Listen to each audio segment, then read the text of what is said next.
Good morning दोस्तों। BA semester 3 political science ਰਾਜਨੀਤੀ ਦੇ ਨਿਰਦੇਸ਼ਕ ਸਿਧਾਂਤਾਂ ਦੇ ਬਾਰੇ ਕੁਝ ਜਾਣਕਾਰੀ ਆਪਾਂ ਸਾਂਝੀ ਕਰਦੇ ਹਾਂ। आओ फिर देखिए की कहता है सिद्धांत।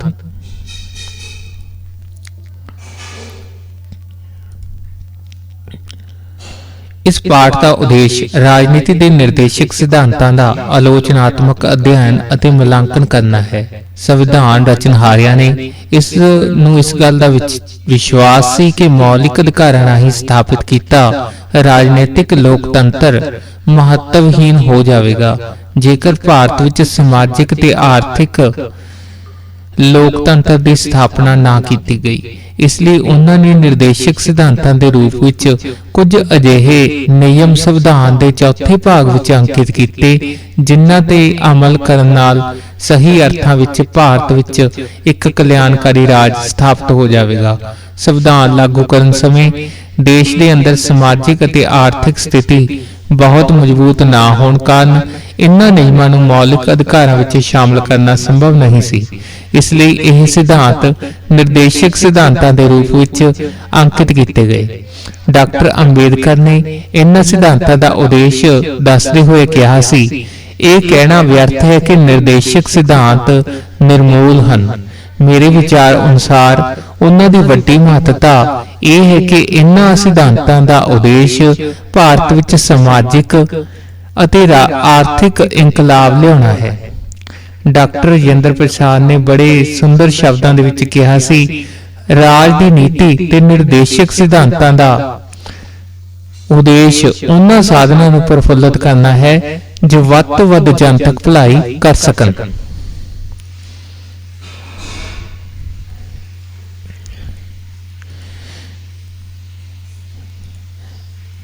निर्देशक सिद्धांतों का उद्देश्य डॉक्टर अंबेडकर के यह शब्द वधेरे स्पष्ट करते हैं।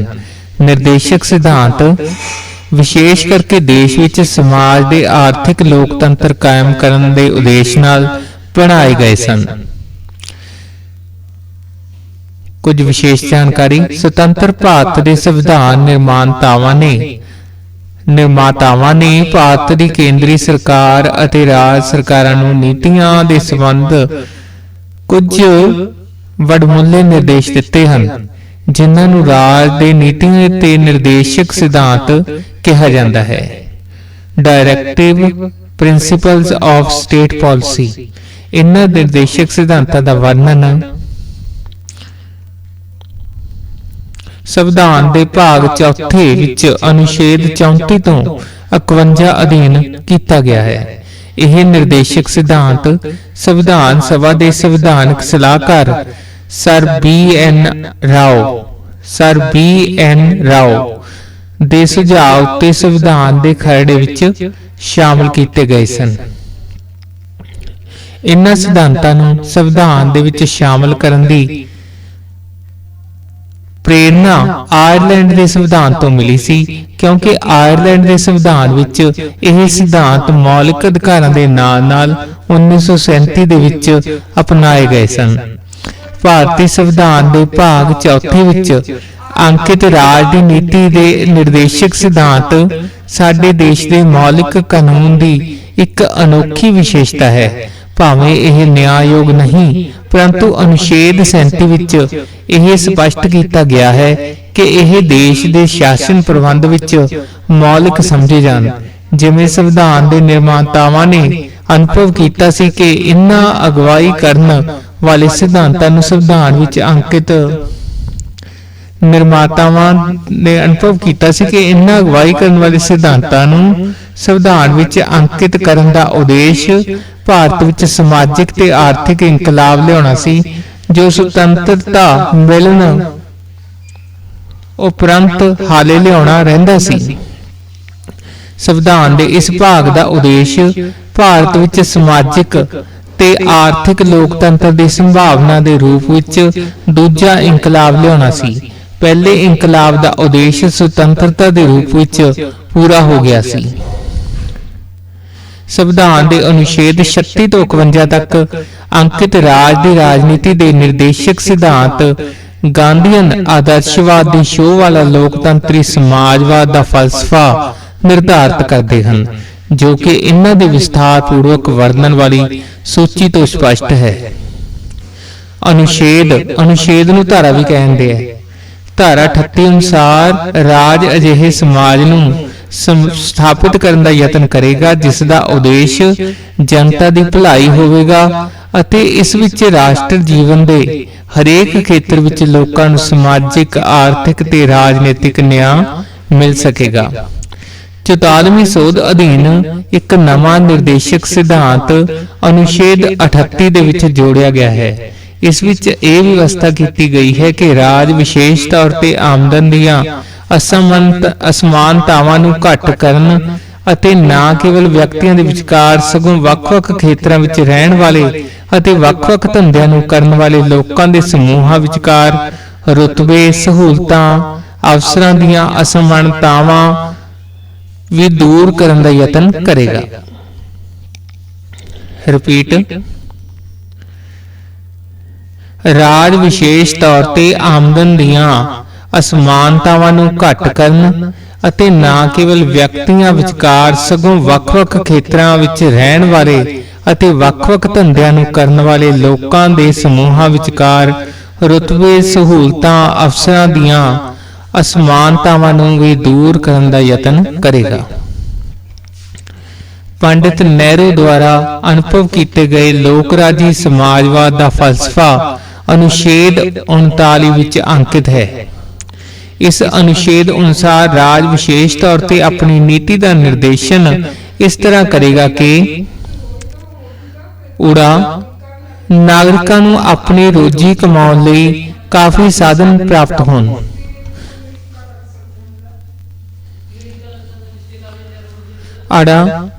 ਸਮਾਜਿਕ ਤੇ ਭੌਤਿਕ ਸੋਮਿਆਂ ਦੀ ਮਾਲਕੀ ਤੇ ਨਿਯੰਤਰਣ ਇਸ ਤਰ੍ਹਾਂ ਸਥਾਪਿਤ ਕੀਤਾ ਜਾਵੇ ਕਿ ਆਮ ਲੋਕਾਂ ਦੀ ਭਲਾਈ ਹੋ ਸਕੇ। ਦੇਸ਼ ਦੀ ਆਰਥਿਕ ਪ੍ਰਣਾਲੀ ਇਸ ਤਰ੍ਹਾਂ ਚਲਾਈ ਜਾਵੇ ਕਿ ਆਮ ਹਿੱਤਾਂ ਦੇ ਵਿਪਰੀਤ ਉਤਪਾਦਨ ਦੇ ਸਾਧਨ ਥੋੜੇ ਜਿਹੇ ਵਿਅਕਤੀਆਂ ਦੇ ਹੱਥ ਵਿੱਚ ਕੇਂਦਰਿਤ ਨਾ ਹੋਣ। ਮਰਦ ਤੇ ਔਰਤਾਂ ਨੂੰ ਇੱਕੋ ਜਿਹੇ ਕੰਮ ਲਈ ਇੱਕੋ ਜਿਹੀ ਤਨਖਾਹ ਮਿਲੇ। ਕਿਰਤੀ ਮਰਦ ਤੇ ਔਰਤਾਂ ਛੋਟੀ ਉਮਰ ਦੇ ਬੱਚਿਆਂ ਦੀ ਸਿਹਤ ਤੇ ਸ਼ਕਤੀ ਦਾ ਦੁਰਉਪਯੋਗ ਨਾ ਹੋਵੇ ਅਤੇ ਨਾ ਹੀ ਉਹਨਾਂ ਨੂੰ ਆਪਣੀਆਂ ਆਰਥਿਕ ਜ਼ਰੂਰਤਾਂ ਤੋਂ ਮਜਬੂਰ ਹੋ ਕੇ ਅਜਿਹਾ ਕਰਨਾ ਪਵੇ ਜੋ ਉਹਨਾਂ ਦੀ ਉਮਰ ਤੇ ਤਾਕਤ ਦੇ ਅਨੁਕੂਲ ਨਹੀਂ। ਬੱਚਿਆਂ ਨੂੰ ਸੁਤੰਤਰ ਅਤੇ ਗੌਰਵਮਈ ਮਾਹੌਲ ਵਿੱਚ ਸਿਹਤਮੰਦ ਰੂਪ ਵਿੱਚ ਵਿਕਸਿਤ ਹੋਣ ਲਈ ਅਵਸਰ ਤੇ ਸਹੂਲਤਾਂ ਪ੍ਰਾਪਤ ਹੋਣ ਅਤੇ ਬਚਪਨ ਤੇ ਜਵਾਨੀ ਨੂੰ ਨੈਤਿਕ ਸ਼ੋਸ਼ਣ ਤੋਂ ਬਚਾਇਆ ਜਾ ਸਕੇ। ਨੈਕਸਟ 44ਵੀਂ ਸੋਧ ਨਾਲ ਜੋੜੇ ਗਏ ਅਨੁਛੇਦ 39A ਅਨੁਸਾਰ ਰਾਜ ਇਹ ਯਤਨ ਕਰੇਗਾ ਕਿ ਕਾਨੂੰਨ ਸਮਾਨ ਅਵਸਰਾਂ ਦੇ ਆਧਾਰ ਤੇ ਨਿਆਂ ਨੂੰ ਵਿਕਸਿਤ ਕਰੇ। ਇਸ ਉਦੇਸ਼ ਦੇ ਲਈ ਰਾਜ ਵਿਸ਼ੇਸ਼ ਰੂਪ ਵਿੱਚ ਉਚਿਤ ਕਾਨੂੰਨ ਜਾਂ ਯੋਜਨਾਵਾਂ ਜਾਂ ਕਿਸੇ ਹੋਰ ਵਿਧੀ ਦੁਆਰਾ ਮੁਫਤ ਕਾਨੂੰਨੀ ਸਹਾਇਤਾ ਦੀ ਵਿਵਸਥਾ ਕਰੇ ਤਾਂ ਜੋ ਕੋਈ ਵੀ ਨਾਗਰਿਕ ਆਰਥਿਕ ਜਾਂ ਕੁਝ ਹੋਰ ਅਯੋਗਤਾਵਾਂ ਕਾਰਨ ਨਿਆਂ ਪ੍ਰਾਪਤੀ ਤੋਂ ਅਵਸਰਾਂ ਤੋਂ ਵਾਂਝਾ ਨਾ ਰਹਿ ਜਾਵੇ। ਰਿਪੀਟ, ਤਾਂ ਜੋ ਕੋਈ ਵੀ ਨਾਗਰਿਕ ਆਰਥਿਕ ਜਾਂ ਕੁਝ ਹੋਰ ਅਯੋਗਤਾਵਾਂ ਕਾਰਨ ਨਿਆਂ ਪ੍ਰਾਪਤੀ ਦੇ ਅਵਸਰਾਂ ਤੋਂ ਵਾਂਝਾ ਨਾ ਰਹਿ ਜਾਵੇ।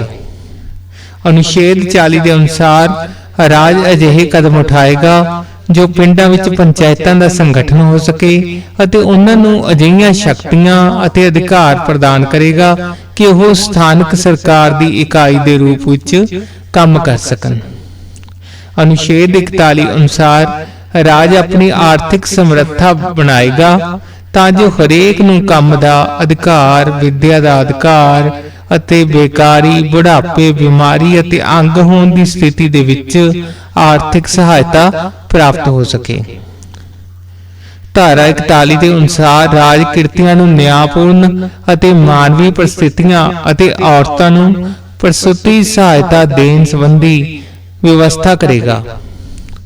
ਅਨੁਛੇਦ 43 ਅਨੁਸਾਰ ਰਾਜ ਇਹ ਯਤਨ ਕਰੇਗਾ ਕਿ ਸਾਰੇ ਕਿਰਤੀਆਂ ਨੂੰ ਚੰਗਾ ਵੇਤਨ, ਚੰਗਾ ਜੀਵਨ ਪੱਧਰ ਅਤੇ ਵਿਹਲੇ ਸਮੇਂ ਨੂੰ ਚੰਗੀ ਤਰ੍ਹਾਂ ਮਾਣਨ ਦਾ ਪ੍ਰਬੰਧ ਹੋਵੇ। ਰਾਜ ਇਹ ਵੀ ਯਤਨ ਕਰੇਗਾ ਕਿ ਕਿਰਤੀ ਸਮਾਜਿਕ ਅਤੇ ਸੱਭਿਆਚਾਰਕ ਸਹੂਲਤਾਂ ਨੂੰ ਵੱਧ ਤੋਂ ਵੱਧ ਮਾਣ ਸਕਣ। 44ਵੀਂ ਸੋਧ ਨਾਲ ਜੋੜੇ ਗਏ ਅਨੁਛੇਦ 43A ਅਨੁਸਾਰ ਰਾਜ ਉਚਿਤ ਕਾਨੂੰਨ ਜਾਂ ਕਿਸੇ ਹੋਰ ਤਰ੍ਹਾਂ ਇਸ ਮੰਤਵ ਲਈ ਯਤਨ ਕਰੇ ਕਿ ਉਦਯੋਗ ਨਾਲ ਸੰਬੰਧਿਤ ਕਾਰੋਬਾਰ ਦੇ ਵਿੱਚ ਜਾਂ ਦੂਜੀਆਂ ਸੰਸਥਾਵਾਂ ਵਿੱਚ ਕਿਰਤੀਆਂ ਨੂੰ ਭਾਗ ਲੈਣ ਦਾ ਅਵਸਰ ਪ੍ਰਾਪਤ ਹੋਵੇ। ਅਨੁਛੇਦ 44 ਵਿੱਚ ਰਾਜ ਸਾਰੇ ਦੇਸ਼ ਲਈ ਸਮਾਨ ਆਚਾਰ ਸੰਹਿਤਾ ਯੂਨੀਵਰਸਲ ਸਿਵਲ ਕੋਡ ਲਾਗੂ ਕਰਨ ਦਾ ਯਤਨ ਕਰੇਗਾ। ਅਨੁਛੇਦ 45 ਅਨੁਸਾਰ ਸੰਵਿਧਾਨ ਲਾਗੂ ਹੋਣ ਦੇ 10 ਸਾਲਾਂ ਦੇ ਅੰਦਰ ਰਾਜ ਇਹ ਯਤਨ ਕਰੇਗਾ ਕਿ 14 ਸਾਲ ਤੱਕ ਦੀ ਉਮਰ ਦੇ ਬੱਚਿਆਂ ਨੂੰ ਮੁਫਤ ਤੇ ਜ਼ਰੂਰੀ ਵਿੱਦਿਆ ਪ੍ਰਾਪਤ ਹੋਵੇ। 86ਵੀਂ ਸੰਵਿਧਾਨਿਕ ਸੋਧ 2002 ਦੁਆਰਾ ਇਸ ਅਨੁਛੇਦ ਦੀ ਭਾਸ਼ਾ ਬਦਲ ਦਿੱਤੀ ਗਈ ਹੈ। ਹੁਣ ਇਸ ਅਨੁਸਾਰ ਰਾਜ 6 ਸਾਲ ਦੀ ਉਮਰ ਤੱਕ ਦੇ ਬੱਚਿਆਂ ਲਈ ਵਧੀਆ ਦੇਖਭਾਲ ਅਤੇ ਸਿੱਖਿਆ ਦਾ ਪ੍ਰਬੰਧ ਕਰੇਗਾ। ਅਨੁਛੇਦ 46 ਅਨੁਸਾਰ ਰਾਜ ਕਮਜ਼ੋਰ ਵਰਗਾਂ ਅਤੇ ਵਿਸ਼ੇਸ਼ ਕਰਕੇ ਅਨੁਸੂਚਿਤ ਜਾਤੀਆਂ ਦੇ ਪਛੜੇ ਕਬੀਲਿਆਂ ਨੂੰ ਵਿਦਿਅਕ ਸਹੂਲਤਾਂ ਪ੍ਰਦਾਨ ਕਰੇਗਾ, ਉਹਨਾਂ ਨੂੰ ਸਮਾਜਿਕ ਨਿਆਂ ਅਤੇ ਹਰ ਪ੍ਰਕਾਰ ਦੇ ਸ਼ੋਸ਼ਣ ਤੋਂ ਬਚਾਏਗਾ। ਅਨੁਛੇਦ 47 ਅਨੁਸਾਰ ਲੋਕਾਂ ਦੇ ਜੀਵਨ ਪੱਧਰ ਨੂੰ ਉੱਚਾ ਕਰਨ ਅਤੇ ਸਿਹਤ ਸੁਧਾਰ ਨੂੰ ਆਪਣਾ ਮੁੱਢਲਾ ਕਰਤੱਵ ਸਮਝੇਗਾ ਅਤੇ ਵਿਸ਼ੇਸ਼ ਤੌਰ ਤੇ ਸ਼ਰਾਬ ਅਤੇ ਨਸ਼ੀਲੀਆਂ ਚੀਜ਼ਾਂ ਜੋ ਸਿਹਤ ਦੇ ਲਈ ਹਾਨੀਕਾਰਕ ਹਨ ਦੀ ਮਨਾਹੀ ਦਾ ਯਤਨ ਕਰੇਗਾ। ਅਨੁਛੇਦ 47 ਅਨੁਸਾਰ ਰਾਜ ਖੇਤੀ ਅਤੇ ਪਸ਼ੂ ਪਾਲਣ ਦਾ ਸੰਗਠਨ ਆਧੁਨਿਕ ਅਤੇ ਵਿਗਿਆਨਕ ਢੰਗ ਨਾਲ ਵਿਸ਼ੇਸ਼ ਤੌਰ ਤੇ ਗਊਆਂ, ਵੱਛੀਆਂ ਅਤੇ ਹੋਰ ਦੁੱਧ ਦੇਣ ਵਾਲੇ ਪਸ਼ੂਆਂ ਦੀ ਹੱਤਿਆ ਨੂੰ ਰੋਕਣ ਦਾ ਯਤਨ ਕਰੇਗਾ। 44ਵੀਂ ਸੋਧ ਨੇ 48A ਅਨੁਛੇਦ ਨੂੰ ਜੋੜਿਆ। 44ਵੀਂ ਸੋਧ ਨੇ 48A ਅਨੁਛੇਦ ਨੂੰ ਜੋੜਿਆ। ਅਨੁਛੇਦ 48A ਅਨੁਸਾਰ ਰਾਜ ਵਾਤਾਵਰਣ ਨੂੰ ਬਚਾਉਣ, ਸੁਧਾਰਨ ਅਤੇ ਦੇਸ਼ ਦੇ ਸੰਗਠਨ ਅਤੇ ਜੰਗਲੀ ਜੀਵਨ ਦੀ ਰੱਖਿਆ ਕਰਨ ਦਾ ਯਤਨ ਕਰੇਗਾ। ਅਨੁਛੇਦ 49 ਦੇ ਅਨੁਸਾਰ ਇਤਿਹਾਸਕ ਜਾਂ ਕਲਾਤਮਕ ਦ੍ਰਿਸ਼ਟੀ ਤੋਂ ਰਾਸ਼ਟਰੀ ਮਹੱਤਤਾ ਵਾਲੀਆਂ ਯਾਦਗਾਰ ਥਾਵਾਂ, ਚੀਜ਼ਾਂ ਦੀ ਸੁਰੱਖਿਆ ਕਰਨਾ, ਉਹਨਾਂ ਨੂੰ ਟੁੱਟਣ, ਭੱਜਣ, ਖਰਾਬ ਹੋਣ, ਵੇਚਣ, ਬਾਹਰ ਭੇਜਣ ਅਤੇ ਖਤਮ ਹੋਣ ਤੋਂ ਬਚਾਉਣਾ ਰਾਜ ਦੀ ਜ਼ਿੰਮੇਵਾਰੀ ਹੋਵੇਗੀ। ਅਨੁਛੇਦ 50 ਅਨੁਸਾਰ ਰਾਜ ਨਿਆਂਪਾਲਿਕਾ ਨੂੰ ਕਾਰਜਪਾਲਿਕਾ ਤੋਂ ਅਲੱਗਾ ਕਰਨ ਲਈ ਸਦਾ ਕਦਮ ਚੁੱਕੇਗਾ। ਅਨੁਛੇਦ 50 ਅਨੁਸਾਰ ਰਾਜ ਨਿਆਂਪਾਲਿਕਾ ਨੂੰ ਕਾਰਜਪਾਲਿਕਾ ਤੋਂ ਅਲੱਗਾ ਕਰਨ ਲਈ ਕਦਮ ਚੁੱਕੇਗਾ। ਅੰਤ ਵਿੱਚ ਅਨੁਛੇਦ 51 ਅਨੁਸਾਰ ਰਾਜ ਵਿੱਚ ਯਤਨ ਕਰੇਗਾ ਕਿ ਅੰਤਰਰਾਸ਼ਟਰੀ ਸ਼ਾਂਤੀ ਤੇ ਸੁਰੱਖਿਆ ਦਾ ਵਿਕਾਸ ਹੋਵੇ। ਆੜਾ ਰਾਸ਼ਟਰੀ ਵਿਚਕਾਰ ਨਿਆਂਪੂਰਵਕ ਅਤੇ ਸਨਮਾਨ ਭਰੇ ਸੰਬੰਧ ਸਥਾਪਿਤ ਕੀਤੇ ਜਾਣ। ਰਿਪੀਟ, ਰਾਸ਼ਟਰਾਂ ਵਿਚਕਾਰ ਨਿਆਂਪੂਰਵਕ ਅਤੇ ਸਨਮਾਨ ਭਰੇ ਸੰਬੰਧ ਸਥਾਪਿਤ ਕੀਤੇ ਜਾ ਸਕਣ। ਈੜੀ ਸੰਗਠਿਤ ਲੋਕਾਂ ਦੇ ਆਪਸੀ ਸੰਬੰਧਾਂ ਨੂੰ ਨਿਯਮਿਤ ਕਰਨ ਲਈ ਅੰਤਰਰਾਸ਼ਟਰੀ ਕਾਨੂੰਨ ਅਤੇ ਸੰਧੀਆਂ ਲਈ ਆਦਰ ਭਾਵ ਪੈਦਾ ਕੀਤਾ ਜਾਵੇ। ਸੱਸਾ, ਅੰਤਰਰਾਸ਼ਟਰੀ ਝਗੜਿਆਂ ਨੂੰ ਸ਼ਾਂਤੀਪੂਰਵਕ ਤਰੀਕਿਆਂ ਦੁਆਰਾ ਨਿਪਟਾਉਣ ਲਈ ਉਤਸ਼ਾਹ ਮਿਲੇ। ਇਹ ਸਪਸ਼ਟ ਹੈ ਕਿ ਇਹ ਸਿਧਾਂਤ ਸਮਾਜਵਾਦ, ਗਾਂਧੀਵਾਦ ਤੇ ਉਦਾਰਵਾਦੀ ਬੁੱਧੀਵਾਦੀ ਦੇ ਫਲਸਫੇ ਦੀ ਤਾਕੀਦ ਕਰਦੇ ਹਨ, ਪਰੰਤੂ ਲੋਕਤੰਤਰੀ ਸਮਾਜਵਾਦ ਦਾ ਤੱਤ ਇਨ੍ਹਾਂ ਸਾਰਿਆਂ ਦੇ ਵਿੱਚ ਪ੍ਰਬਲ ਹੈ। ਇਨ੍ਹਾਂ ਦਾ ਬੁਨਿਆਦੀ ਮਨੋਭਾਵ ਇਹ ਹੈ ਕਿ ਭਾਰਤ ਨੂੰ ਪੁਲਿਸ ਰਾਜ ਨਹੀਂ ਸਗੋਂ ਕਲਿਆਣਕਾਰੀ ਰਾਜ ਬਣਾਉਣਾ ਹੈ, ਕਿਉਂਕਿ ਸਾਡਾ ਸੰਵਿਧਾਨ ਇੱਕ ਸਮਾਜਵਾਦੀ ਅਤੇ ਕਲਿਆਣਕਾਰੀ ਦਸਤਾਵੇਜ਼ ਹੈ। ਇਸ ਲਈ ਸਮਾਜਵਾਦੀ ਤੱਤ ਇਸ ਦੀ ਪ੍ਰਮਾਣਿਕਤਾ ਦਾ ਚਿੰਨ੍ਹ ਹਨ। इस विचार तो प्रभावित होकर डॉक्टर अंबेडकर ने बड़े स्पष्ट शब्दों विच कहा, जे राज दी राजनीति दे निर्देशक सिद्धांत अपने निर्देश अते विषय वस्तु दे पक्षों समाजवादी नहीं तां मैनूं समझ नहीं आउंदी कि होर इस तो वध समाजवाद की हो सकता है। रिपीट। इस विचार तो प्रभावित होकर डॉक्टर अंबेडकर ने बड़े स्पष्ट शब्दों विच कहा, जे राज दी नीति दे निर्देशक सिद्धांत अपने निर्देश अते विषय वस्तु दे पक्षों समाजवादी नहीं तां मैनूं समझ नहीं आउंदी कि होर इस तो वध समाजवाद की हो सकता है। ये सन अपने भारत दे संविधान दे निर्देशक सिद्धांतां दे बारे छोटी जी जानकारी। कीमती समा देण वास्ते तुहाडा धन्नवाद।